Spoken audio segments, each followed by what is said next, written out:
Hey guys, I got a big, long Star Citizen interview where I really press some of the questions, get some nitty gritty details, and things like that. But I did want to preface it here because I didn't plan for it. It's in Austin. I missed the first portion of it because I was live streaming it with you guys. Then I went down there, didn't bring some lighting equipment, certain things like that, and they didn't really have an area set up for interviews. So lighting doesn't look that good. I'm just telling you this because I'm really proud of the way we're kind of improving the show, but it doesn't look too good.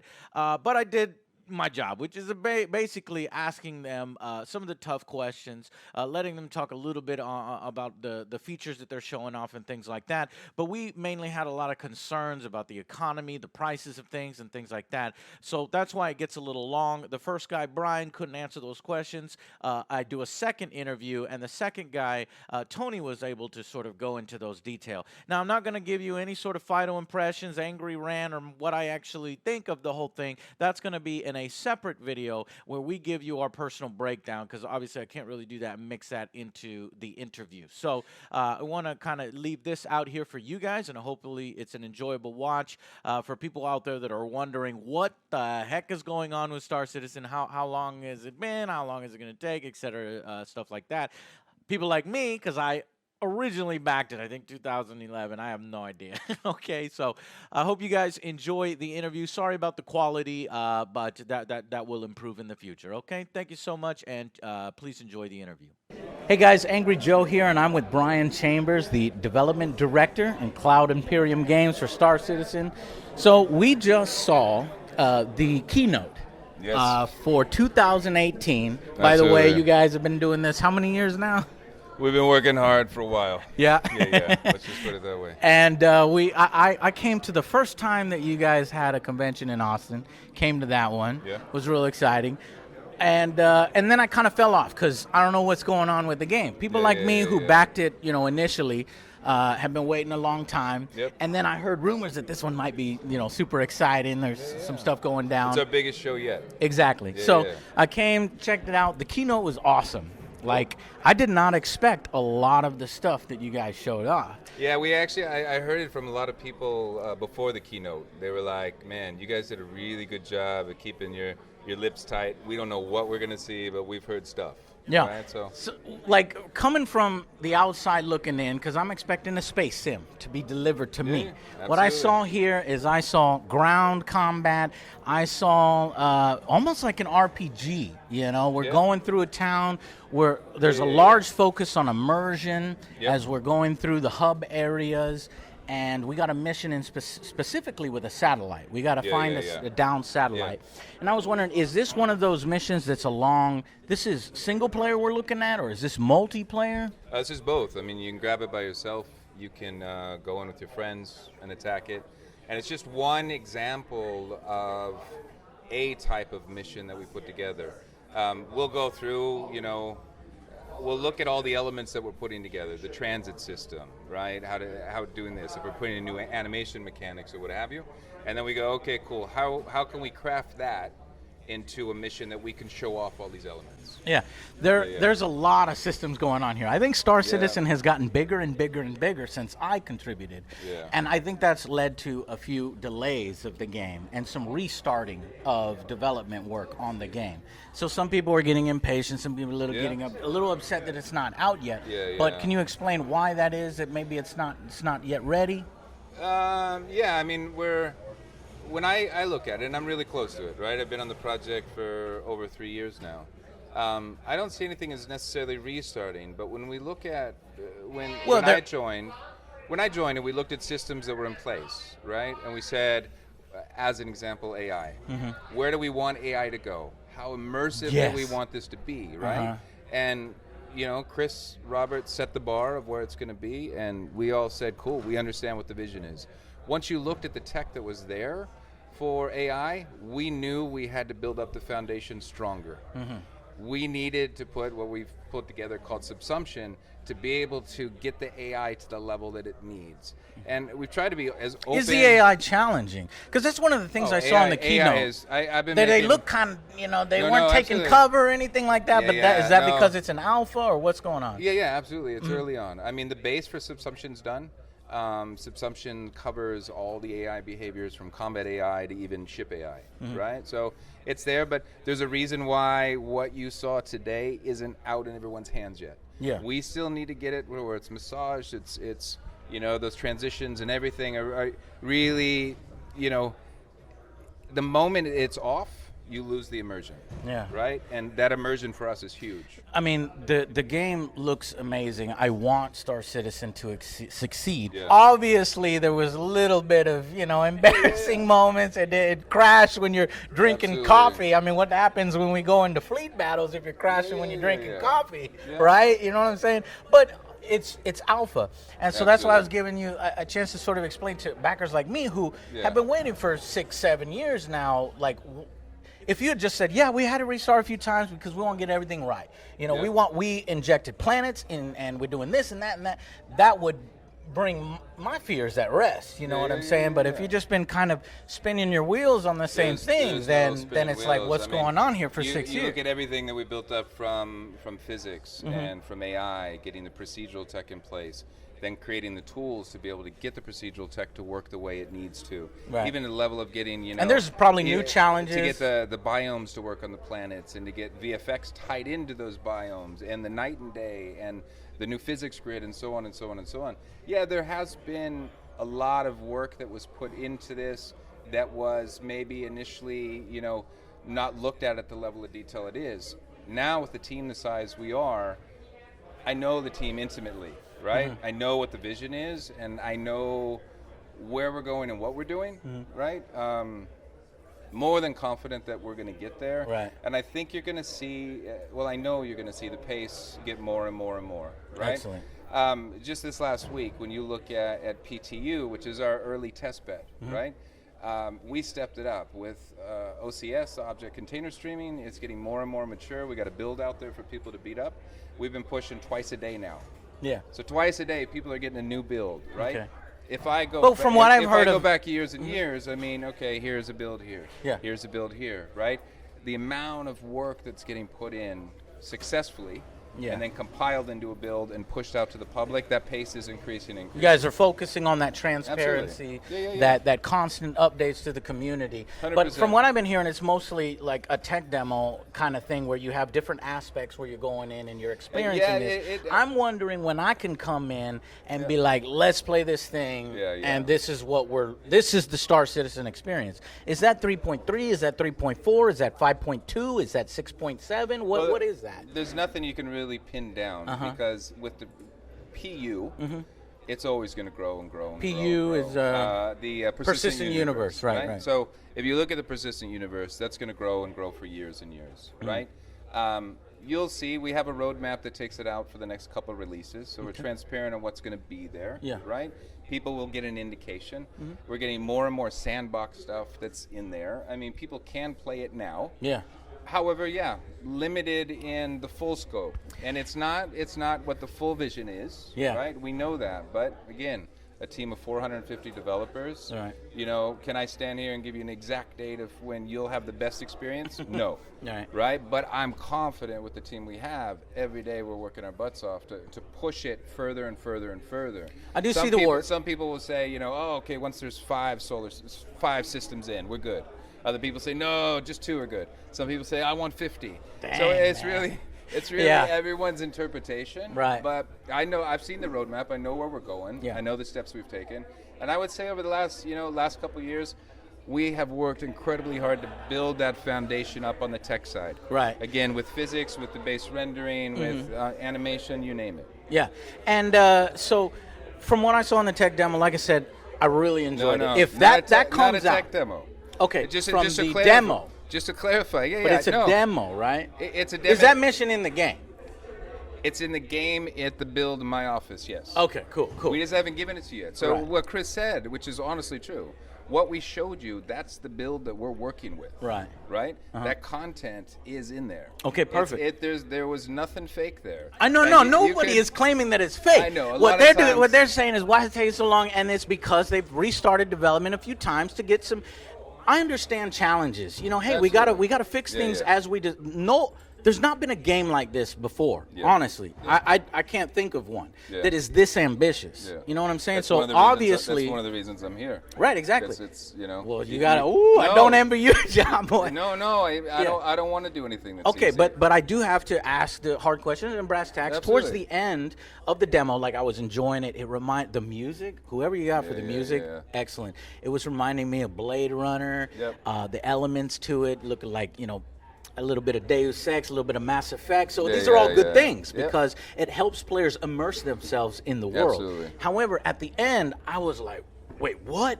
So we spent about an hour on this deployed satellite side mission, and it only gave us about 4,000 credits as our reward. We also lost our ship, by the way. It got shot down, so we got to pay for that. And then we went to go to not the renter, because you can rent ships, but you could buy ships, and the ship cost 21 million credits. And I did the math on this, Brian. I was like, how long okay, do you have to play then? It's like somewhere upwards of 230 days, 24 hours every single day, So, 231 days. What's your problem? That's almost a year.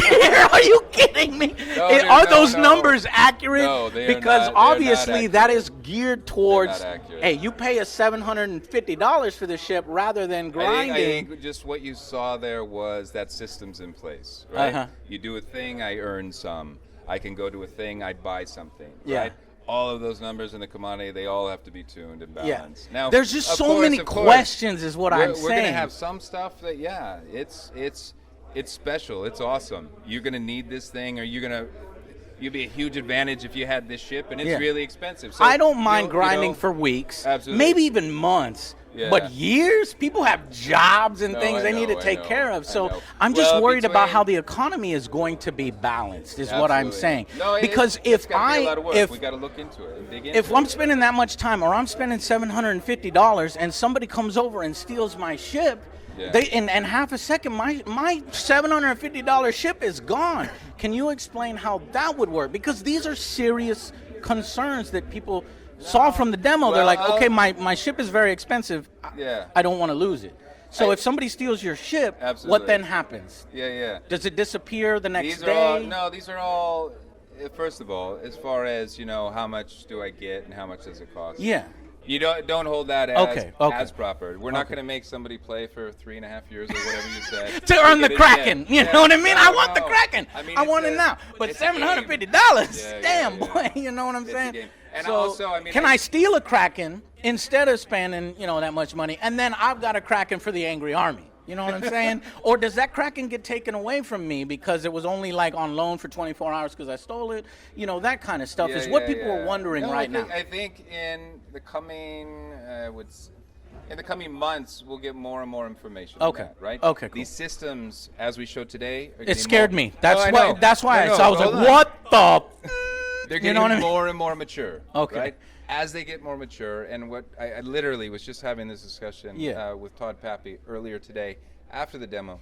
And it's called what we call hardening, right? We get all those base systems in there. We now need to sit down and we need to balance, and we need to look at all those edge cases, and we need to make sure that experience is fun, it's engaging, it's difficult when it needs to be, it's immersive, right? And that's really, once you get those core systems in, that's that next step we take. Exactly. And these are fair questions. I'm not trying to be overly hard on you guys because I'm excited. I want my own Kraken.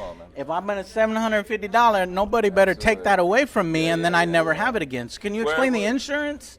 Like, is that per ship?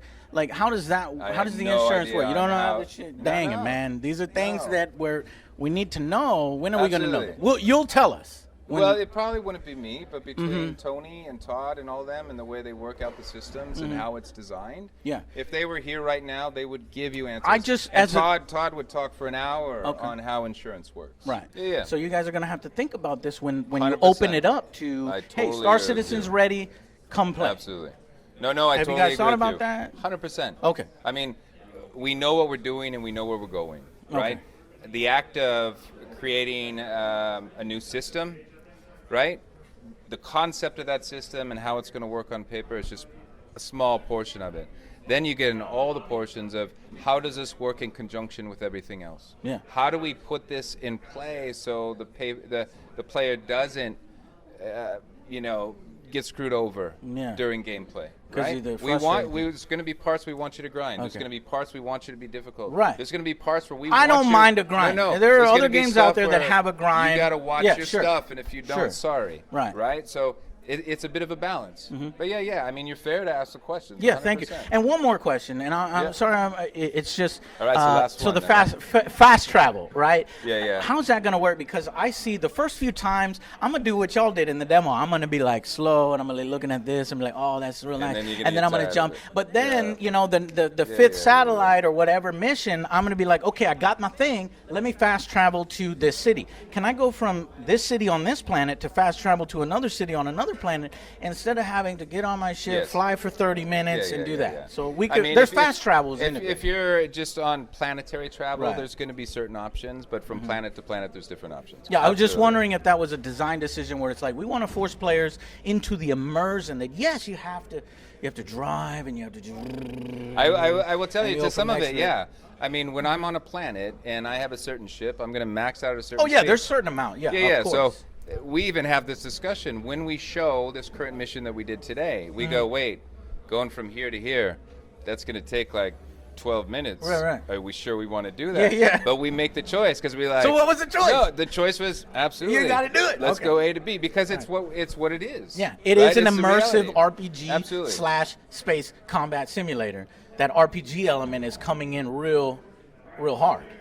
Yeah. It's as systems come online, we show off what we have. Okay. Right? So we've done, here's some combat AI. Cool, bam, let's show it off. Okay. Hey, we've just done this. Cool, we're going to show it off. Right? So what you see is a 100% true indication of where we're currently at, with the builds we have back in our offices, 5 of them worldwide. That's what we're playing with. All right. So to wrap it up, it seems like, from what I'm seeing here, it's really, really impressive. There are little economy concerns, and you guys say maybe that's not finalized yet, right? It's not. I'm not concerned about that. I know that's gonna be balanced and dialed in. All right, so we'll get news updates when y'all are ready for that. Absolutely. And then some of these other, quality of life issues. That's something that you can look and hear from your community. Are you guys 100%. very reactive to your community, saying, "Look, this is"? Dude, we're so reactive to the community. Okay. Every single day. And I'm all over the place. Every single day I'm in Spectrum. I'm watching people stream. Everybody is. People are coming to us with advice. Okay. Some of it's legit, some of it's right. You don't want to listen legit, to everything. Right? Absolutely. All right. Right, but and even with the PTU crowd and the Evocati and the different groups that we throw it to, the feedback we get, we don't pivot and react on everything. But if we hear unanimous voice that comes towards us and we go, oh wait, hold on, there is that one thing, if I did this and this and this and this and this happens, right? Then absolutely. Okay. We are very, very reactive to the community. Well, we're looking to hear more on those details because it still has me concerned. Everything is looking really impressive. I hope it works out for you guys. Absolutely. And we don't have any idea when it's coming out because I usually wrap up like, hey when does this thing come out? When is 3 and 4 coming out? 3.3 is almost out. Okay. We like I said, for the last week, I think it's been 2 pushes to PTU a day. So I can imagine that's getting really, really mature. Every single day, we are writing reports. We're not in a bad way, not in a taxing way, but people see what we do every single day. Right. I've been making games for 25 years. No, I've seen the roadmap. But I've been making games for 25 years, and never has there been this visibility into what I do on a daily basis and what my team does on a daily basis, right? It's cool, but it's incredibly unique as well. Yeah. Right? Well, I'm glad you guys are here, and I think that is in place because of your unique situation, how much has been fan invested into the game, and how long it's taken. But you guys, it seems like you're on the right track now.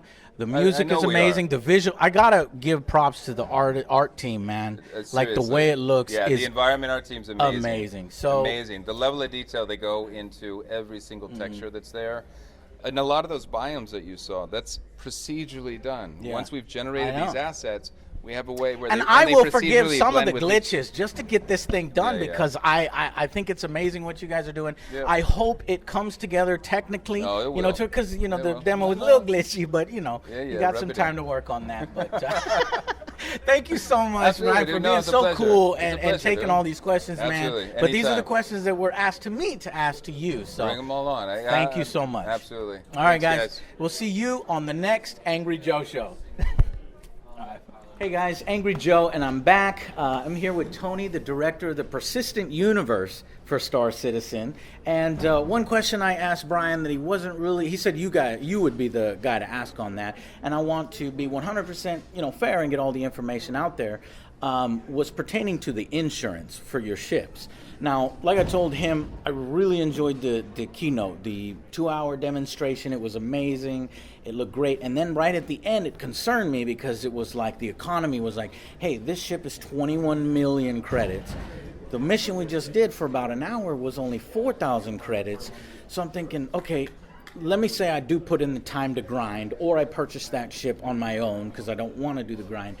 Is this ship going to be taken away from me if I go on a mission and I have a pirate guild show up and then they manage to take the ship away from me? Is all of the work that I've done going to be completely obliterated? No, we've got several things in place that'll protect against that. One is, of course, your ship would be insured. And so that all that you would need to do if someone wound up taking your ship is go back to the local insurance office.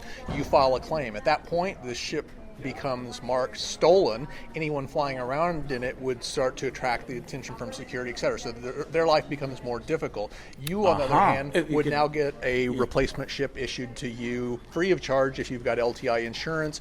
There may be, depending upon what type of ship, there may be a certain waiting time, etc. But in general, it's fairly easy to recover from that. The other thing you mentioned is, well, only getting 4,000 credits, it costs 21 million. Some of the larger ships, obviously, we would intend for a number of different players to band together and purchase them, together, as opposed to necessarily one individual player buying a battleship. It makes sense. It's like for a guild, because obviously you're not going to be able to operate the Kraken yourself. Okay. That's exactly it. And then one other thing that I would mention is the fact that we're going to be introducing the concept of being able to rent ships. And this is for the same reason that if you think about when people buy a car or people buy a house, they don't usually pay cash up front. But we're talking about they real finance life. it over an extended period of time. And this gives you the benefit of, Yeah. well, maybe you want to test out that prospector. You don't know whether you actually are going to want to be playing that a month from now, 2 months from now, 3 months from now, 4 months from now. And so what this allows you to do with this concept of rentals that we'll be introducing is try a ship out. If you like it, you can either continue with the payments for whatever it takes to basically eventually own the thing, or you can try it out for 1 month and basically switch to another ship, or you can basically try it for 2 ships. For a reduced cost. That's correct? exactly it. Okay. And are we able to pay real money to rent as well, or is that in-game only? We haven't worked out the details and stuff. It's just that a lot of the players that got into the game, they've got the one ship, and they want to try some of the others. And so, you'll hear more about the specifics and stuff, in the not too distant future. It's just that is something that we definitely want to support. Okay, so I'm starting to understand it a little bit better. It seems like you're not going to be able to get away scot-free stealing somebody's Kraken or high-level ship.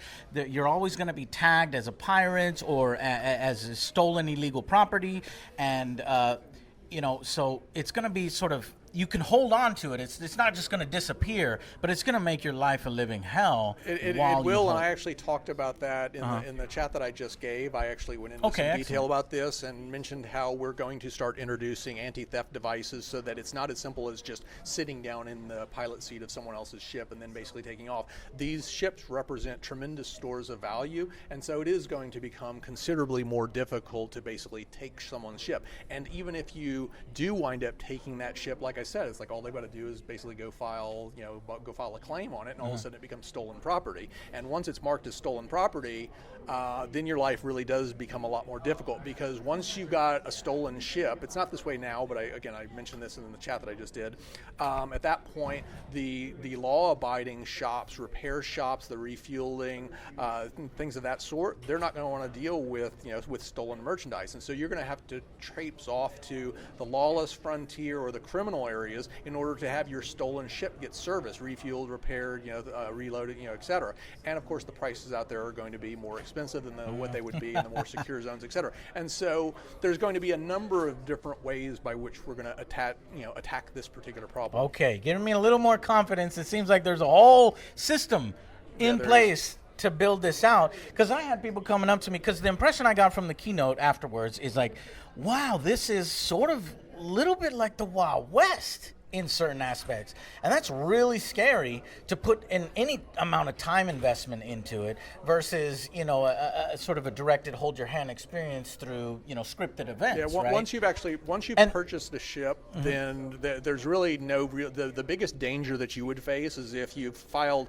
a certain number of claims, within a certain period of time, then you may have to wait a little bit longer than you would actually like.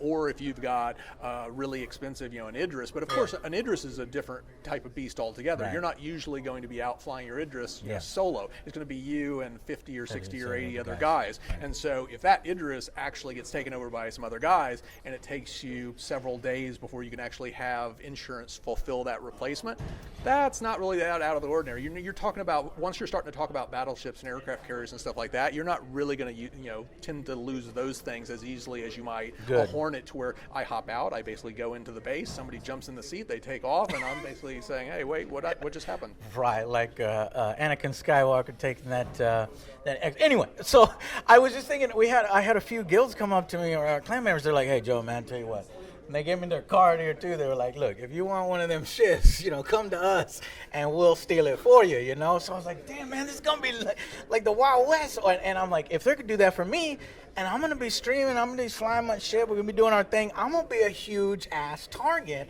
And I'm thinking all this time that we put into this thing is going to be taken away from us, but you're saying it's not. No, another one I touched on is how dramatically things like the bounty hunter occupation are going to change, over the course of the next year, and what that's going to mean in terms of people that have, a bounty issued on their head, and the dramatic changes that we're going to be implementing. That's going to, again, it just kind of goes back to what I was saying earlier, to where it's going to become considerably more difficult to be, a wanted felon and to try to operate within these secure zones where you tend to get, the best, most efficient, prices and stuff, to where you really do want to hang out for a lot of the time.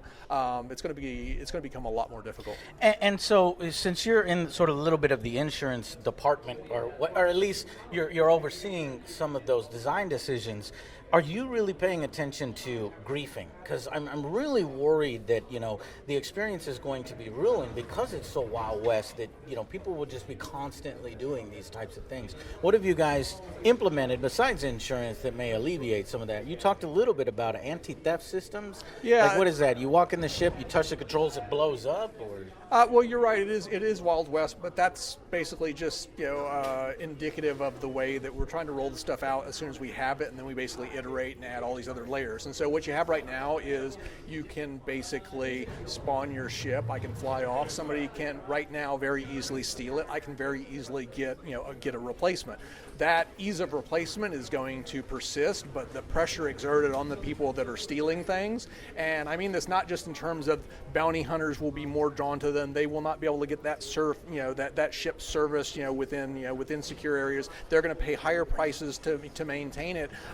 There will be anti-theft devices that they'll have to overcome before they can actually take the ship in the first place.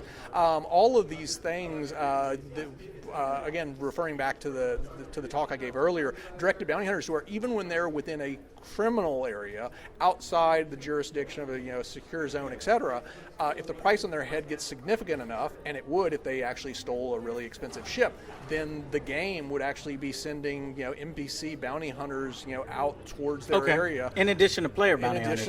And one thing I noticed, and this was something Delbert brought up when we were watching the stream, what happens when you get stranded? Somebody takes your ship, you're out in the middle of a planet, like in the middle of nowhere, and maybe your legs are broken, because remember he missed several times to get there. is like, how do you then get back? Is there a fast travel where you can go back to? That's the entire purpose of the service beacon, which is it allows players to request or offer their services to others, and NPCs can do this as well. And so if you found yourself stranded on a moon or on a planet, then you wind up going to your Mobiglass, you fire up your service beacon app, you basically offer 100 UEC, 200 UEC for transport back to the destination of your choice, and at that point players will make the determination as to whether or not that's sufficient to. And if you have 0 credits, do you just throw a grenade where you're at or something? What we'd likely wind up eventually having would just be rescue services, things of that sort. Now it may take 5 or 8 or 10 or 12 minutes to actually get those out to you, but again, depending on what zone and everything you're having, just like in the real world, what happens if you walk out on the street and you collapse? It's like even if you don't have insurance, someone will come, they will pick you up, they will take you to a hospital, you will get some basic level of service. Okay. And one final thing to sort of tie into this is, are you guys concerned? Because my main concern, I'm excited. It seems like that system is a little more fleshed out than the first impression that I got. So I'm glad to hear some of this stuff from you. But I'm still a little concerned if I walk into this game and I tell, hey, everybody in the Angry Joe Show, this is a great game, go play it. And they play it and they realize, well, when we come in here, we are getting curb stomped by people who have spent thousands of dollars. It feels paid to win in that sense, where people already have a massive advantage over you. They bought lifetime insurance, they bought plots of land, they bought a bunch of ships, and I'm coming in here just a normal player. Is that a concern for you guys? Is that something that you've done research on, and how's that gonna work? I'm not that concerned about it because it's not a zero-sum game. The fact that I may have an aircraft carrier and you may have a much There's more Hornet. basic ship. Yeah. It's like, well, we're probably going to be pursuing different objectives within the game. If I'm a miner and you're a bounty hunter, we're probably never going to cross paths. If I'm basically a pirate and you engage in the occupation of discovery, we may very well never cross paths. And so, but there could be criminal organizations, like some of the people that came up to me, that's like, here's what we can do for you, Joe, and they're like, check this out. The trench coat thing, where they're going to just grief players and they're going to go to the starting area, and that's their whole objective. Well, but that's the basic reason why there's such an emphasis on the whole supply and demand economics, which is if there is a lot of criminal activity within a given area, then you should naturally see a desire to basically inject more security forces in that area. The prices should go up. As the prices rise, more players, more NPCs would be willing to take those offers, and instead of mining, I can now make more money doing security. So now I'm going to do that, I'm going to hang out in this area. And so it's it's all very systemic in terms of an imbalance that's temporarily created by player influences can basically be pushed back, can be resisted by other factors within the system to bring it back down into something that's a little bit more reasonable. And has this been tested? Is this just all on paper? And then and say it doesn't work out the way you guys want, you always react to community feedback. And how you always react, and there are pieces in. I talked about again a lot of this in my previous chat and everything. You'll see a lot more over the course of the next 12 months or so. Okay. There's a lot of foundational elements. In some particular cases, there's actually significant amounts of the technology, but we're missing one key piece. One of the things I talked about was the dynamic mission service, which is incredibly important to addressing some of the specific problems that you're bringing up right now. Right. But that's slated for sometime first half next year. Okay, thank you so much for answering that question with me. The insurance guy, no, the director of the persistent universe. You're the one that's probably going to have to deal with the ebb and flow of criminal activity and all that stuff. So thank you so much for taking the time to speak with us, and we'll see you guys on the next Angry Joe Show. Bye, guys.